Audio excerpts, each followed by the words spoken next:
Sir ऐसा ऐसा क्या कर रहे हैं सर? आपको भी आप लिखने में लगे हुए हैं, ऐसा क्या दिमाग में खुरापात चल रहा है? देखिए, ऐसा है कि जब कभी कोई थॉट या कभी कोई समस्या परेशान करती है, नींद नहीं आती, तो फिर मैं उठ के बैठ के लिखना शुरू करता हूँ। और लिखते लिखते कई बार जो विचार हैं वो लिखत में ट्रांसलेट हो जाते हैं। जैसे मुझे कल बोलना है संकल्प भूमि पे, तो उसके लिए मैं लिख रहा हूँ कि भाई क्या कहूँ, जहाँ से शुरुआत करूँ कि सदियों की खामोशी, सदियों की मायूसी, सदियों की खामोशी, सदियों की मायूसी, अंधेरी मेरी बस्ती और बेबसी का रोना।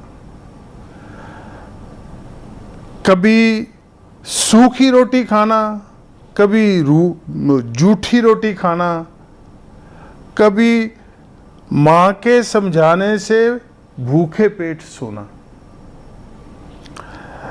ना माँ ही बोल पाई, ना बाप बोल पाया, मैं आज बोल सकता हूँ मेरे संविधान की बदौलत, और संविधान मैंने पाया मेरे भीम की बदौलत।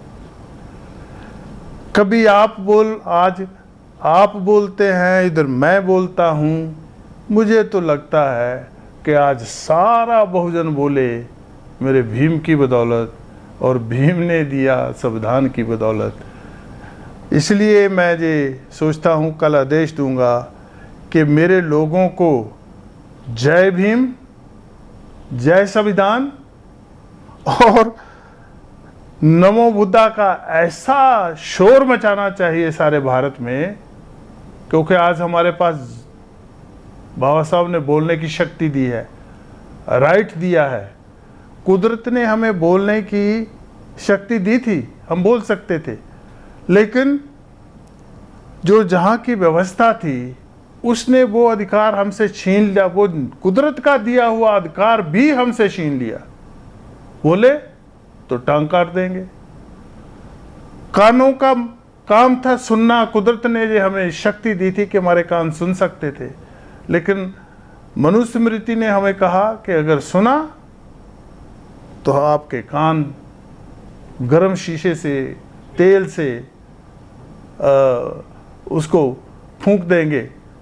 और फिर आँखों का काम है देखना। कुदरत ने हमें ये आँखें दी हैं और ताकत दी है कि हम देख सकते हैं, लेकिन अगर कभी हम ब्राह्मणों के मंदिर के आसपास गुजरे और देखा कि कहाँ के अंदर क्या चल रहा है, तो हमारी आँखों में गर्म सलाखें घोंप दी जाती थी। ऐसी यातनाएं देती थी मनुस्मृति, जिसको हटा के बाबा साहब ने संविधान दिया।